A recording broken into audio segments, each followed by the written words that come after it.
فأنا ناصح لإخواني بالصدع بالحق تبيض وجوههم. السكوت في مسألة الحزبية يضرها، فاصدع بما تؤمر وأعرض عن المشركين. سلامي على دماج ورجالها والشيخ يحيى ودار العلم يا سعد بانيها.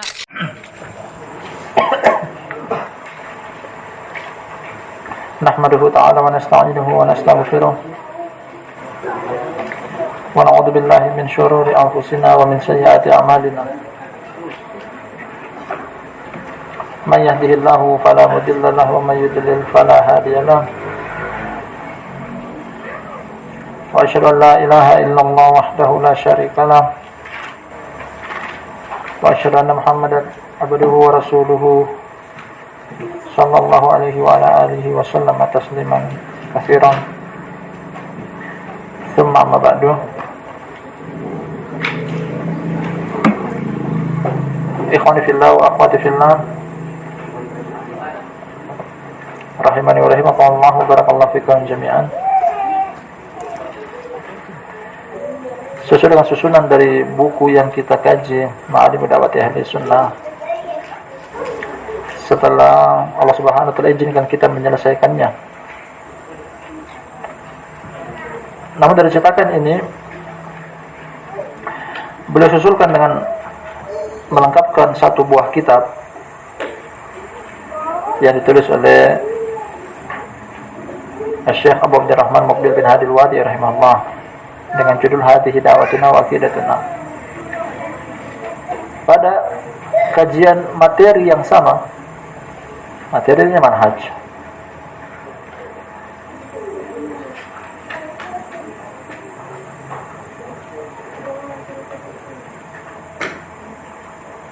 barakallahu fikum jami'an.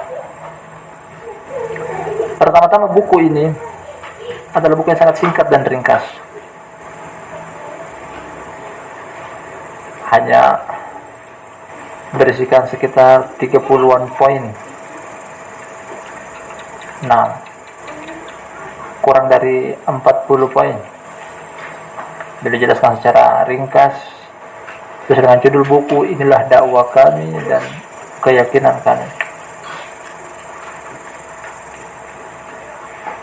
Kita akan baca apa yang beliau bawakan kepada kita. Syekh Abu Bakar Abdul Razak Saleh, Abdul Razak bin Saleh bin Ali An-Nahmi. Walaqad ahbabtu an udifa ila hadhihi ar-risalati ma qalahu syekhuna wa waliduna al-allamatul mujaddidu Abu Abdurrahman Muqbil bin Hadi Al-Wadi'i rahimahullah fi risalatih. Kata dia,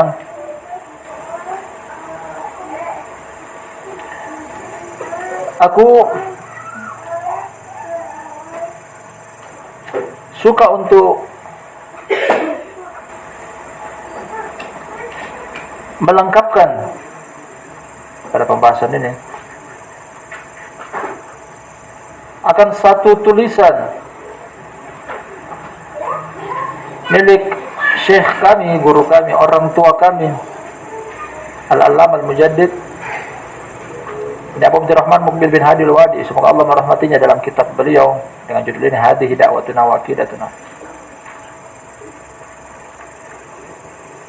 Nah, jadi kita berpindah dari kitab milik Syekh Abu Bakar Abdul Razak bin Saleh bin Ali An-Nahmi kepada kitab milik Syekh Muqbil dengan judul ini Hadhihi Da'watuna wa Aqidatuna. Inilah dakwah kami dan keyakinan kami. Pertama-tama, sebelum kita baca poin per poin satu demi satu yang dibawakan kepada kita dalam materi manhaj ini,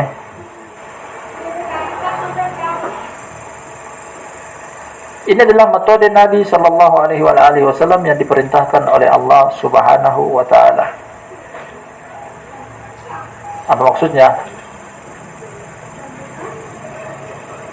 Untuk menjelaskan dakwah dengan begitu gamblang, tanpa ada kesamaran di dalamnya. Karena dakwah Sunnah adalah dakwah yang jelas. Bukan seperti sebagian dakwah kita dapati bahwa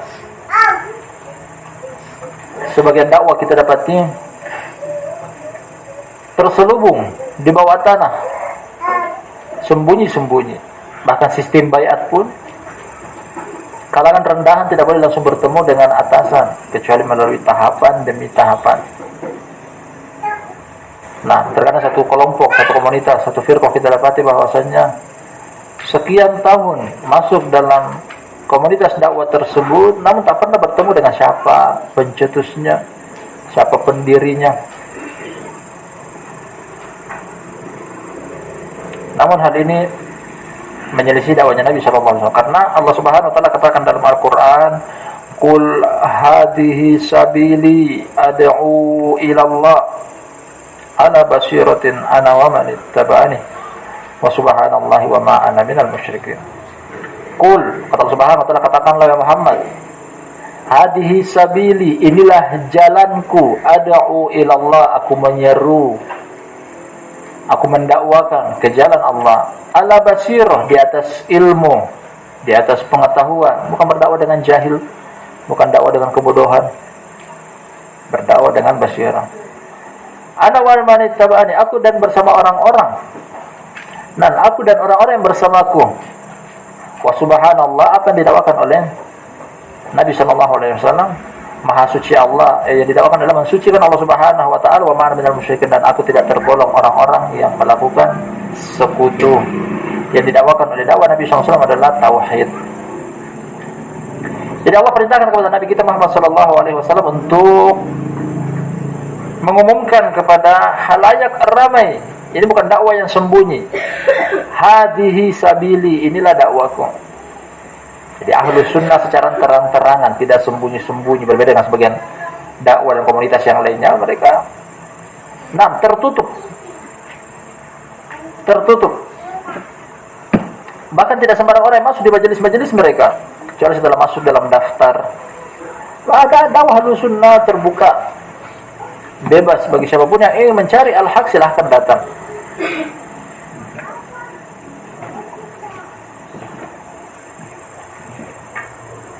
Ini diantara barakallahu fikum ciri dakwah Ahlus Sunnah, gamblang, nyata, jelas, tidak ada samar sedikit pun. Tak peduli mereka. Nah, katakan al-haq kalau itu ada al-haq, katakan batil kalau itu adalah kebatilan. Tak peduli orang mau ikuti atau tidak, tak peduli orang mau menerima atau menyelisihi.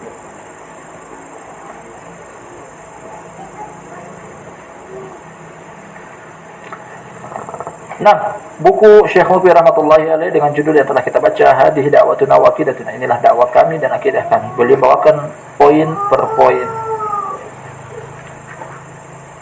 Ada cetakan yang dicetak secara tersendiri, terdapat muqaddimah. Namun kita ikuti apa yang telah kita ambil dari cetakan ini, langsung kita masuk pada intinya. Karena inti dari muqaddimah beliau pun bawakan secara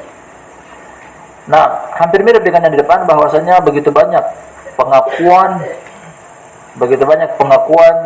dari sekian banyak kelompok, mereka lah di atas kebenaran dan mengklaim yang lainnya adalah salah, yang lainnya adalah batil. Beliau ingin terangkan kepada kita bahwasanya dakwah al-haq bukan cuma sekedar dengan pengakuan lisan, namun yang dibutuhkan adalah amalan. Seperti ini akidah. Akidah inilah yang membuat seseorang itu masuk dalam lingkaran ahlu sunnah. Kalau menyelisih akidah ini, meskipun dia mengaku dia adalah ahlu sunnah, tetap tidak dipercayai. Kita baca. Faqala rahimahullah, berkata, semoga Allah merahmatinya, ya, ini Syekh Mukbil. Al-awwal, yang pertama, nu'minu billahi wa bi asma'ihi wa sifatihi kama waradat fi kitabillahi wa sunnati Rasulillah sallallahu alaihi wasallam min ghairi tahrifin wala ta'wilin wala tamtsilin wala tashbihin wala ta'til. Materi manhaj, namun beliau masuk sedikit menceritakan tentang akidah sesuai dengan judul buku beliau. Lebih spesifik lagi masuk dalam materi tauhid. Yang pertama adalah, kata beliau, beliau jadikan kitab ini kepada seluruh ahlu sunnah, bahwasanya inilah akidah ahlu sunnah secara umum. Makanya beliau katakan kami. Kami beriman kepada Allah serta nama-nama dan sifat-sifatnya. Sebagaimana yang datang dalam kitabullah dan sunnah Rasulullah sallallahu alaihi wasallam. Tanpa menolak, tanpa memalingkan. Tahrif wa ta'wil mirip.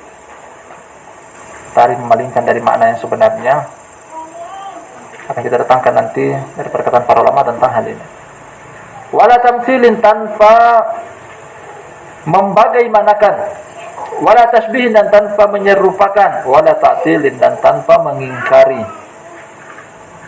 Nah, nama-nama Allah Subhanahu wa taala, sifat-sifatnya tak boleh untuk ditolak, dipalingkan, diserupakan, dan dibagaimanakan.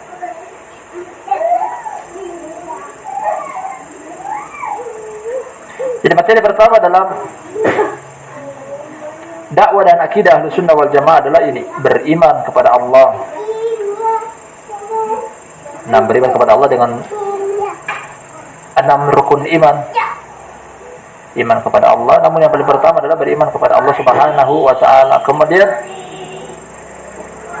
materi keimanan kepada Allah Subhanahu wa taala, sebelum kita masuk pada apa yang beliau bawakan kepada kita. Rukun iman yang paling pertama adalah rukun iman beriman kepada Allah. Yang paling pertama, meyakini tentang keberadaannya. Meyakini tentang keberadaan Allah. Bahwasanya Allah Subhanahu wa taala ada. Tetapkan dulu Allah Subhanahu wa taala maujud. Jadi mengimani paling pertama adalah mengimani bahwasanya Allah Subhanahu wa taala ada.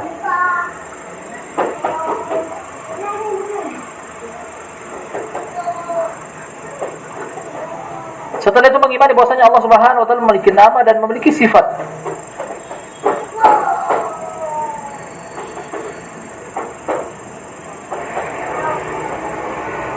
Dan kaidah dalam menetapkan nama serta sifat Allah Subhanahu wa taala, apa yang boleh katakan di sini, terporos pada 2 fondasi. Yang pertama adalah menetapkan apa yang Allah Subhanahu wa taala tetapkan bagi dirinya, serta menetapkan apa yang Rasul sallallahu alaihi wasallam tetapkan bagi diri Allah Subhanahu wa taala. Ini dia. Nah, kaidah dalam menetapkan nama dan sifat Allah Subhanahu wa taala yang pertama, menetapkan apa yang Allah Subhanahu wa taala tetapkan bagi dirinya, serta apa yang Rasul sallallahu alaihi wasallam tetapkan bagi diri Allah. Dan 2 sumber yang boleh disebutkan di sini adalah kitabullah dan sunnah Rasulullah sallallahu alaihi wasallam. Ini dalam hal menetapkan. Sama halnya dalam hal menafikan nama serta sifatnya, kaidah pun sama. Menafikan apa yang Allah Subhanahu wa taala nafikan bagi dirinya, serta menafikan apa yang Rasul sallallahu alaihi wasallam nafikan bagi diri Allah Subhanahu wa taala. Simple. Kalau kita paham ini, kita paham kaidah umum nama dan sifat Allah Subhanahu wa taala. Artinya apa? Barakallahu fikum, kalau kita menetapkan apa yang Allah tetapkan serta kita menetapkan apa yang Rasul sallallahu alaihi wasallam tetapkan, tidak boleh bagi kita untuk menetapkan dari diri kita sendiri nama kepada Allah.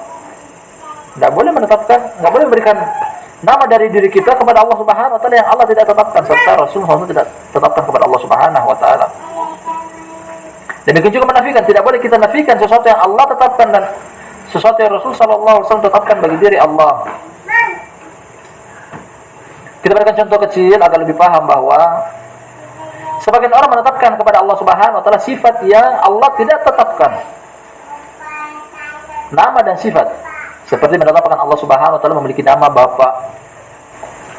Nah, datang dari kelompok Nasrani memberikan nama kepada Allah Subhanahu wa taala dengan nama Bapa. Memanggil Allah dengan Bapa.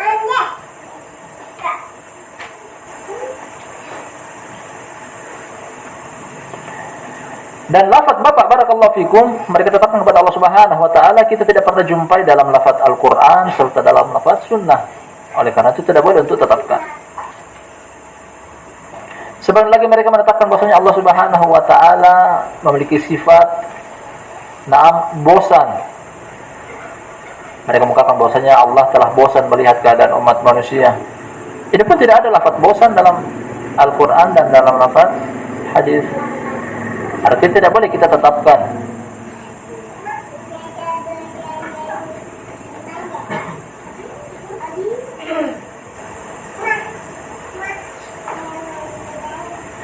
sama halnya juga dengan menafikan. Kita menafikan apa yang Allah Subhanahu wa taala nafikan serta apa yang Nabi sallallahu alaihi wasallam nafikan bagi dirinya. Dalam kaidah umum bahwasanya Allah Subhanahu wa taala memiliki nama dan memiliki sifat. Dari mana sumbernya? Al-Qur'an dan As-Sunnah. Tidak ada yang lainnya.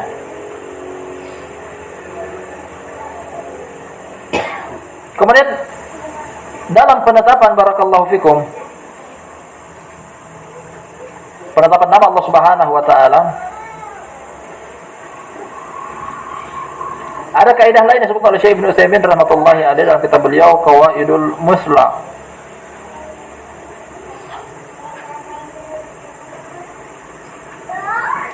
Bahwasanya ketika kita menetapkan nama Allah Subhanahu wa taala harus dengan koridor kitab dan as-sunnah. Setelah kita menetapkan bahwasanya apa yang Allah Subhanahu wa taala tetapkan bagi dirinya dan apa yang Rasul SAW tetapkan bagi diri Allah Subhanahu wa taala, kita pun harus tetapkan lawan daripada itu. Misalnya Allah Subhanahu wa taala memiliki nama Ar-Rahman, memiliki sifat dari nama Ar-Rahman tersebut mengasihi. Kalau begitu kita nafikan dari Allah Subhanahu wa taala setelah menetapkan nama Ar-Rahman ini bahwasanya Allah tidak mengasihi. Nah, meskipun pada sebagian keadaan mungkin kita lihat orang-orang yang mungkin terlantar, kehidupannya melarat, bukan berarti Allah Subhanahu wa taala tidak sayang kepada dia. Nah, jangan kita mengatakan bahwasanya Allah tidak sayang kepada sebagian orang.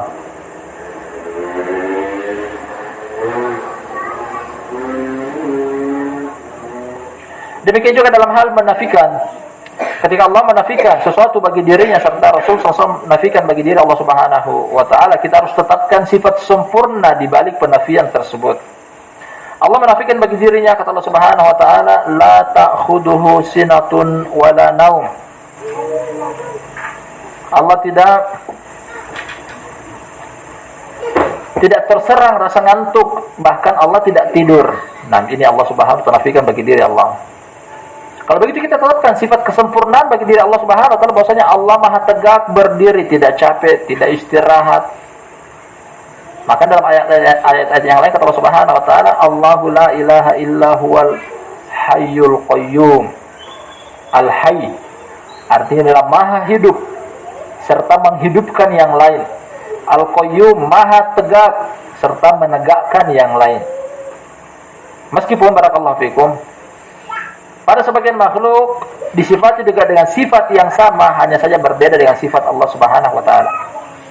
Misalnya manusia juga disifati dengan sifat hidup, Allah pun disifati dengan sifat hidup, tapi kehidupan Allah beda dengan kehidupan makhluk. Karena kehidupan makhluk bermula dari ketiadaan dan akan diakhiri dengan kematian. Sedangkan kehidupan Allah Subhanahu wa taala kekal abadi selama-lamanya. Dahulu hidup, sekarang hidup, akan tetap hidup dan selama-lamanya hidup. Seperti binatang juga disifati dengan hidup. Mungkin sebagian ilmu sains juga mengatakan bahwa saya tumbuh-tumbuhan hidup. Namun berbeda kehidupan makhluk dengan kehidupan Allah Subhanahu wa taala. Kita katakan tadi bahwasanya kehidupan makhluk didahului dengan ketiadaan. Kemudian mereka ada, artinya mereka hidup dan akan melewati yang namanya kematian. Sedangkan kehidupan Allah Subhanahu wa taala dahulu, sekarang, akan datang dan masih tetap hidup terus menerus kekal abadi selama-lamanya. Ini kaidah umum bahwasanya dalam menetapkan nama Allah, dalam menetapkan sifat Allah Subhanahu wa taala, kita pun nafikan lawan dari nama tersebut. Serta dalam menafikan nama dan sifat bagi Allah Subhanahu wa taala, apa yang Allah nafikan dan Rasulullah nafikan bagi diri Allah, hendaknya menetapkan sifat kesempurnaan dari buah penafian tersebut.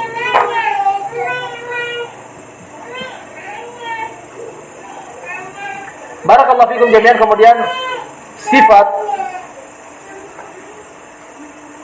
para ulama membagi menjadi dua. Sifat Allah Subhanahu wa taala ada dua. Yang pertama adalah sifat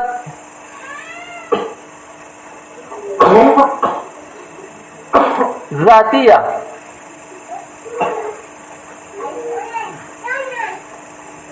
Sifat zatiyah akan kita terangkan setelah kita menyebutkan tentang macam-macam sifat ini. Yang kedua adalah sifat fi'liyah. Yang pertama adalah sifat dzati, yang kedua adalah sifat fi'liyah. Sifat dzati artinya berkaitan dengan wujud Allah Subhanahu wa taala dari sisi sifatnya. Kita ulangi, sifat Allah Subhanahu wa taala terbagi menjadi dua, sifat dzatiyah. Dzatiyah adalah sifat yang berkaitan dengan wujud Allah Subhanahu wa taala secara sifat. Yang kedua adalah sifat fi'liyah, perbuatan Allah Subhanahu wa taala yang disifati dengan pekerjaan serta perbuatan tersebut. Kita mulai dengan sifat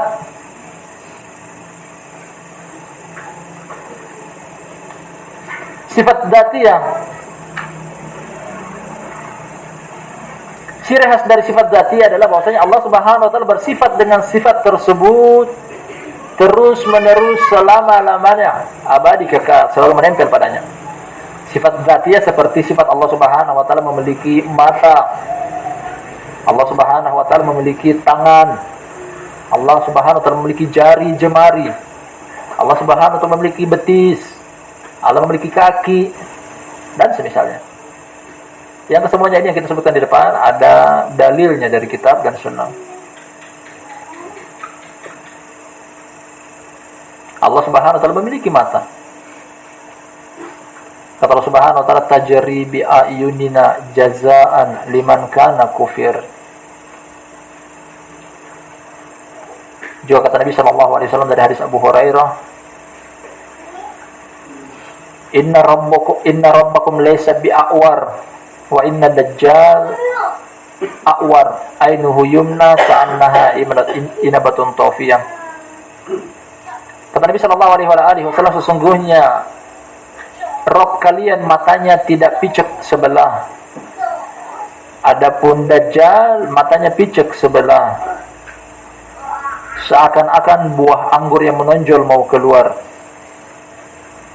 Nah, matanya Dajjal salah satunya disebutkan sebelah kanan, menonjol mau keluar seperti buah anggur.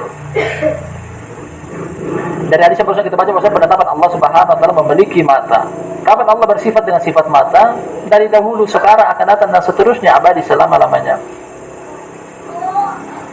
Demikian juga sifat tangan. Allah Subhanahu wa taala memiliki tangan dan disebutkan dalam Al-Qur'an dengan 3 bentuk sekaligus. Terkadang datang dengan lafaz mufrad, dengan lafaz tunggal. Terkadang datang dalam Al-Qur'an juga dengan lafaz musanna, 2 tangan. Terkadang datang dalam lafaz majmu'. Al-Muhim, Allah Subhanahu wa taala memiliki tangan. Kata Allah Subhanahu wa taala, qala ya iblisu ma mana'aka an tasjuda lima khalaqtu bi yadayya astakbarta am kunta minal 'alin.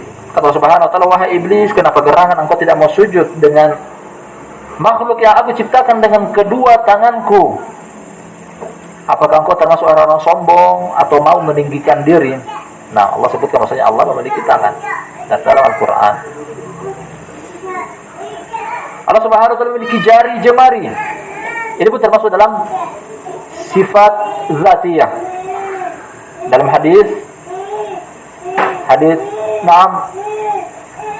Ummu Salamah, kata Nabi sallallahu alaihi wasallam dalam sebagian doa beliau, Allahumma ya muqallibal qulub, tsabbit qalbi ala dinik. Allahumma ya musarrifal qulub, sarrif qalbi ala ta'atik.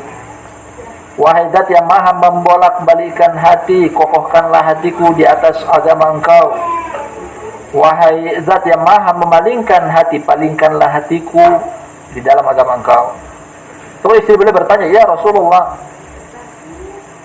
nah, ra'aitu anak kata tuksir min hadhihi doa, wahai Rasulullah, aku dengar engkau memperbanyak untuk membaca doa ini. Akhirnya kata Nabi sallallahu alaihi wasallam, inna qulubal ibad baina usbu'ai min asabi'ir rahman yuqallibuhu kaifa yasha. Sesungguhnya hati hamba-hamba berada di antara jari jemari Allah Subhanahu wa taala, dia membalikan sesuai dengan apa yang dia kehendaki. Penetapan tentang Allah Subhanahu wa taala memiliki jari. Nah, pertama bahwasanya Allah Subhanahu wa taala memiliki jari. Demikian juga Allah Subhanahu wa taala memiliki kaki.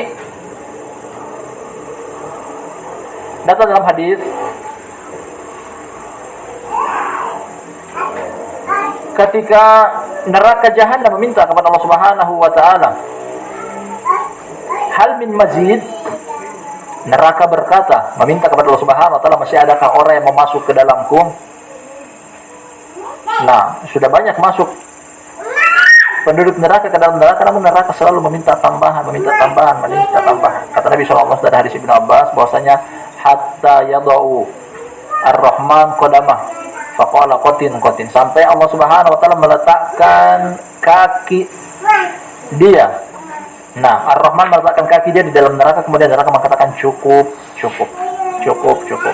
Dan semisalnya dari hadis-hadis atau ayat-ayat menerangkan tentang sifat zatiyah Allah Subhanahu wa taala. Adapun sifat fi'liyah,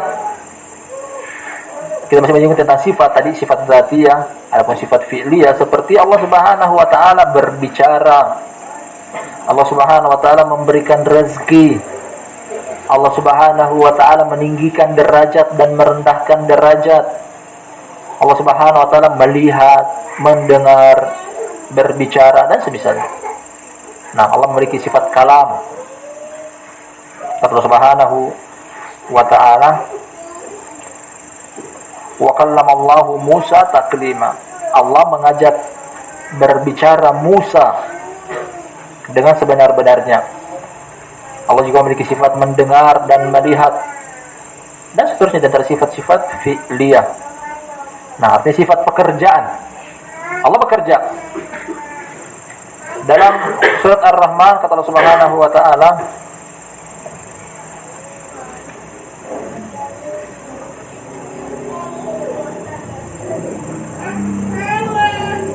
kullu yaumin huwa fi sya'an. Setiap hari Allah Subhanahu wa taala ada pekerjaannya. Allah dalam urusannya, Allah dalam perbuatannya. Allah Subhanahu wa taala memiliki sifat bekerja, seperti memberikan rezeki. Setiap hari Allah memberikan rezeki kepada hamba-hambanya.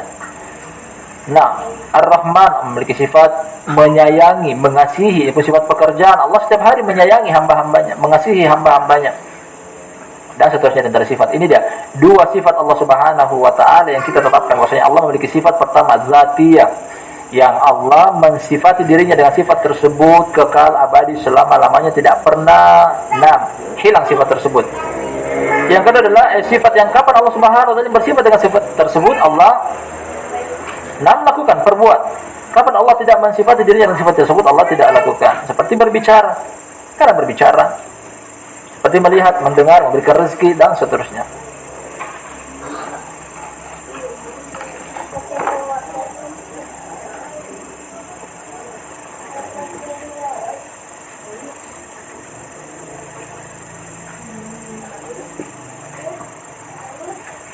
Ikhwan fillah rahimani wa rahimakumullah, materi yang sedang kita kaji pada poin pertama dari isyarat inilah dakwah kami dan keyakinan kami. Apa maksud dan tujuannya? Apa keuntungan kita mengkaji tentang nama dan sifat Allah Subhanahu wa taala? Dalam kaidah umum mereka mengatakan bahwa asyraful ulum bi syarafi ma'lumihi. Semulia-mulianya ilmu adalah apa yang kita ilmui. Semulia-mulianya ilmu adalah apa yang kita ilmui. Mungkin menurut profesi pedagang, ilmu yang penting bagi dia adalah ilmu perniagaan. Menurut profesi petani adalah ilmu yang penting bagi dia adalah ilmu pertanian dan bercocok tanam. Mungkin dia nggak akan pelajari ilmu nelayan. Nah, ilmu tersebut penting bagi si pelaku profesi tersebut. Sedangkan ketika kita mengilmui Allah Subhanahu wa taala, Yang kita ingin kenal adalah Allah Subhanahu wa taala, maka ilmu tersebut adalah ilmu yang luar biasa pentingnya. Siapa di antara kita yang tidak butuh kepada Allah Subhanahu wa taala? Makanya ilmu ini adalah penting. Mengenal lebih dekat Allah Subhanahu wa taala agar kita mengenal siapa itu Allah, apa hak-haknya, apa saja yang Allah maui, apa saja yang Allah Subhanahu tidak maui. Apa yang Allah kehendaki, apa yang Allah perintahkan, apa yang Allah Subhanahu wa taala larang. Jadi mengilmui tentang Allah Subhanahu wa taala, mengenal tentang Allah. Mungkin dulu kita pernah di bangku sekolah, jenjang apapun itu, maka sesuatu yang wajib kita harus mengenal siapa pahlawan-pahlawan kita. Bahkan nama-nama menteri di kabinet pun harus dihafal. Kalau nggak dihafal, dihukum. Padahal tidak manfaatnya, tidak menggiring kepada surga Allah Subhanahu wa taala, bahkan tidak mendapatkan pahala. Dan kalau mengenal Allah Subhanahu wa taala, kita jadi tahu bagaimana caranya jalan untuk masuk ke dalam surga, bagaimana caranya untuk tidak masuk ke dalam neraka. Makanya ilmu ini adalah ilmu yang sangat penting. Setiap orang butuh, apapun profesinya. Engkau berprofesi sebagai pedagang, engkau butuh ilmu ini. Engkau berprofesi sebagai nelayan, petani, engkau butuh ilmu ini. Engkau berprofesi sebagai wira swasta, seluruh orang butuh dengan ilmu ini. Maka mengkaji ilmu ini adalah ilmu yang sangat penting. Ketika tidak mengetahui tentang ilmu ini adalah kesesatan.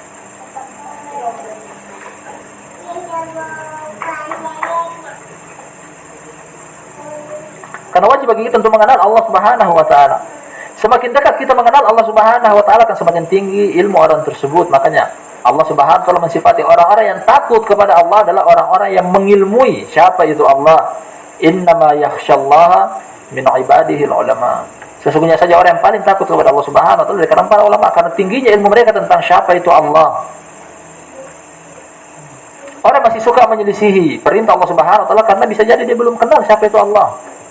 Melakukan maksiat. Dari secara terang-terang ataupun sembunyi-sembunyi, dia nggak tahu bahwasanya Allah Maha memperhatikan. Ketika Allah memperhatikan, Allah tahu. Ketika Allah Subhanahu tahu, dan itu pasti Allah akan memberikan ganjaran. Makanya jangan lakukan maksiat. Orang yang paling jauh dari maksiat adalah orang yang paling kenal siapa itu Allah. Sebagian orang masih melakukan kesalahan, baik itu sengaja ataupun tidak sengaja, terang-terang ataupun sembunyi-sembunyi. Ketika dia tahu Allah melihat, Allah memperhatikan, Allah akan memberikan balasan dan ganjaran. Ilmu seperti ini yang mencegah dia untuk melakukan maksiat.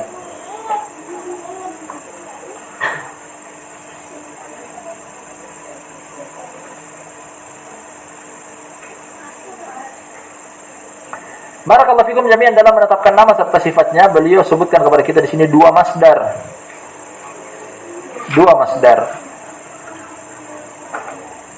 Dua sumber bahwasanya dalam menetapkan nama serta menetapkan sifat-sifat Allah Subhanahu wa taala terdapat pada dua hal ini. Apa yang diterangkan oleh Al-Qur'an serta apa yang diterangkan oleh sunnah Nabi sallallahu alaihi wasallam. Baik itu dalam hal penetapan ataupun penafian. Baik itu dalam hal nama-nama ataupun sifat-sifatnya.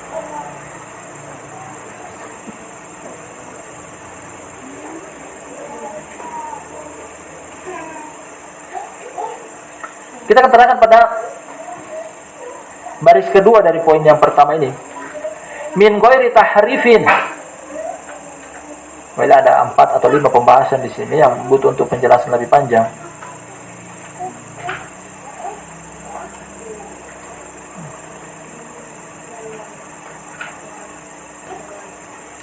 Min ghairi tahrifin, tanpa memalingkan maknanya. Tahrif ada dua macam.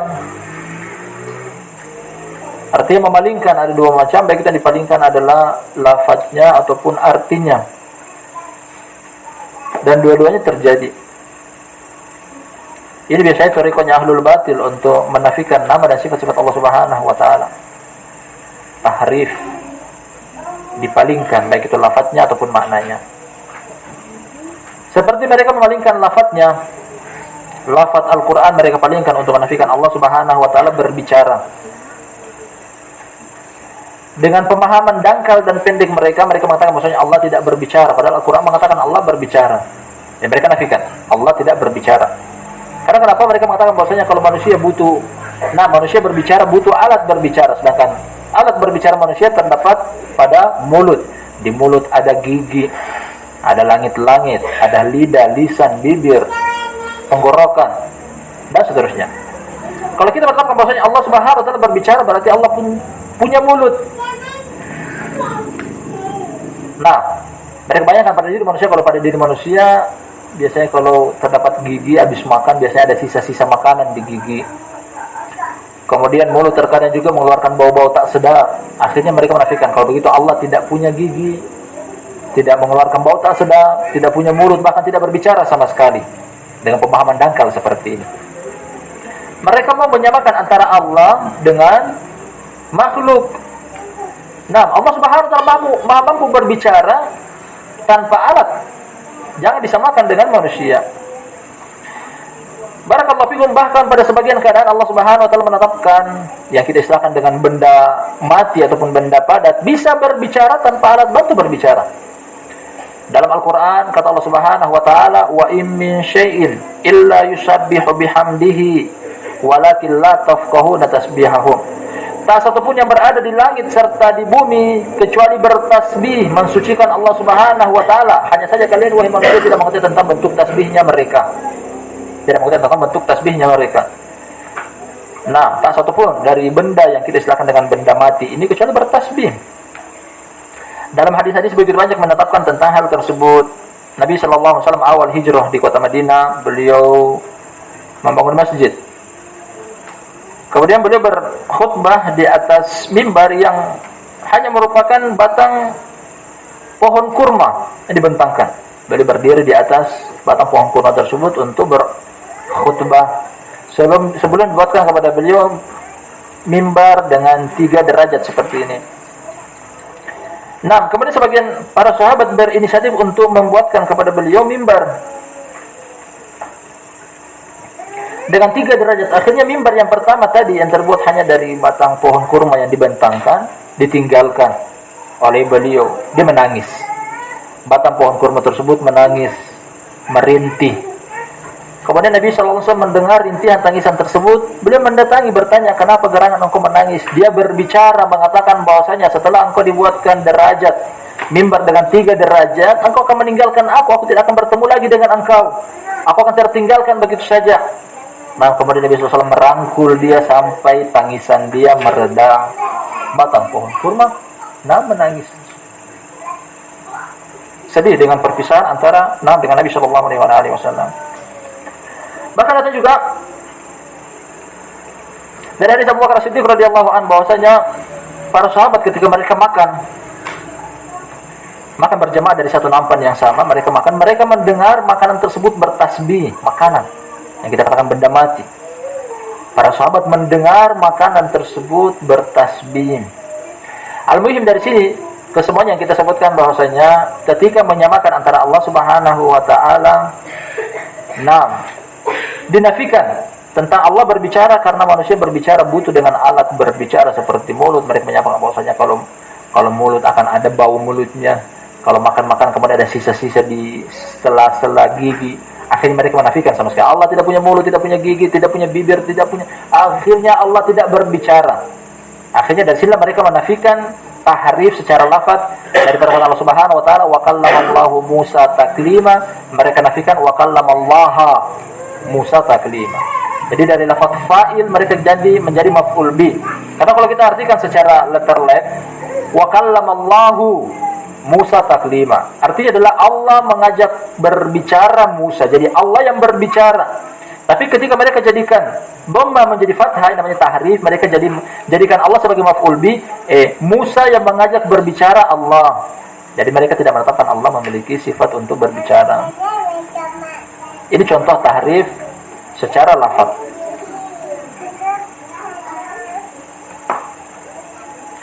Adapun contoh tahrif secara makna, mereka memalingkan maknanya.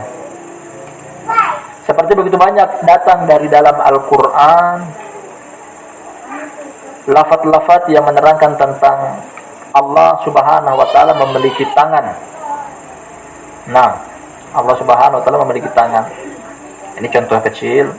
Seperti kita sebutkan pada Allah Subhanahu wa taala, "Ya iblisu ma mana'aka an tasjuda lima khalaqtu biyadayya." Wahai iblis, kenapa gerangan engkau tidak mau sujud kepada zat yang aku ciptakan dengan tanganku sendiri? Mereka artikan tangan di sini adalah dengan kekuatan. Jadi setiap lafaz yang datang dari Al-Quran serta hadis Yang berbunyi tangan mereka menafikan itu bukan tangan, tapi yang diinginkan adalah kekuatan. Karena mereka enggan untuk menetapkan bagi Allah Subhanahu wa taala tangan. Mereka mengatakan kalau Allah Subhanahu wa taala memiliki tangan berarti tangan Allah sama dengan tangan makhluk, ada kuku, di kuku berarti ada kotoran dan semisalnya, lawazim seperti ini.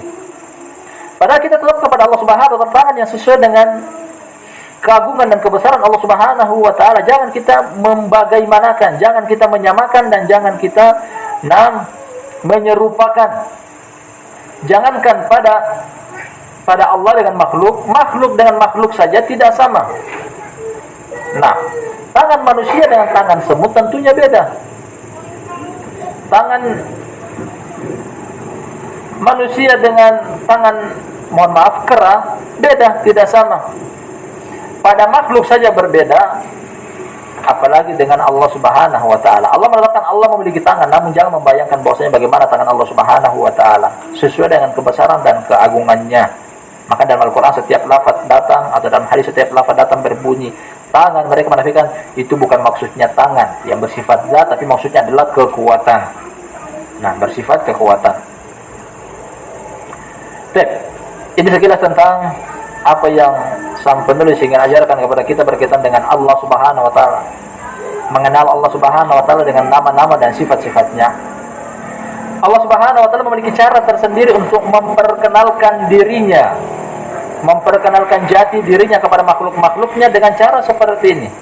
Dalam Al-Quran Allah terangkan tentang jati diri Allah, dalam hadis Nabi SAW menerangkan tentang jati diri Allah Subhanahu wa taala. Oleh karena itu ambillah Al-Quran, ambillah hadis, bagaimana caranya kita mengenal Allah Subhanahu wa taala dengan nama dan sifat-sifatnya.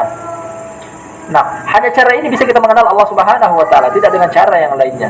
Bukan dengan baca di majalah, bukan dengan baca di koran, bukan dengan menonton televisi. Tidak ada pengenalan tentang Allah Subhanahu wa taala media-media tersebut. Yang ada adalah dari Al-Quran dan dari Sunnah. Semakin kenal kita kepada Allah Subhanahu wa taala, semakin tinggi rasa takut kita, semakin sempurna bentuk ibadah kita kepada Allah Subhanahu wa taala. Berkaitan dengan hal-hal yang lain yang disebutkan juga pada poin yang pertama ini seperti takwil, tamtsil, tasbih dan ta'til, insyaallah kita akan ambil pada pertemuan 6 waktu yang lainnya.